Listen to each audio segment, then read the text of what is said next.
বেলা বাজে 12টা। এখন আমার মেয়ের টিফিন খাওয়ার কথা মনে পড়েছে। কেন বলো তো? এখন সবে ঘুম থেকে উঠলো। কার কার বাড়িতে এরকম হয় একটু জানিও তো আমায়।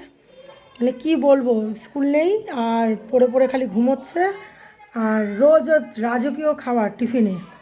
এই যে আজকে আবার কি খাচ্ছে দেখো, আজকে আবার হোয়াইট সস পাস্তা বানিয়ে দিয়েছি। এই আজকে হচ্ছে হোয়াইট সস পাস্তা খাবেন। তার আবার এই মুখরোচক খাবার ছাড়া ঠিক পোষায় না।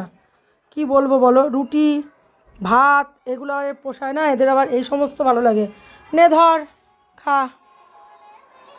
মুখটা মন করার কিছু হয়নি, ধরেন। দেখ আজকে হোয়াইট সস পাস্তা করে দিয়েছি, যা বলেছিস খা। আর এটা কিন্তু আমার বরের, এর না কিন্তু। দেখো আবার তাকে খাইয়েও দিতে হচ্ছে, ফুদে গরম কিন্তু। ধর, এবার বল খেয়ে, মুখে বল, ওপর দিকে তাকিয়ে। ভালো হয়েছে। ভালো হয়েছে, ব্যাস। এইবার তার উঠছে। একটু আগে বলছিল কেমন লাগছে দেখতে, অরিগানো নেই। বললাম অরিগানো ছাড়াই খেয়ে দেখ। মানে ওর পোষায় না কোনো কিছুতে, ওদের জীবনে চিত্তে শান্তি নেই। হ্যাঁ ব্যাস, চিত্তে শান্তি নেই এদের।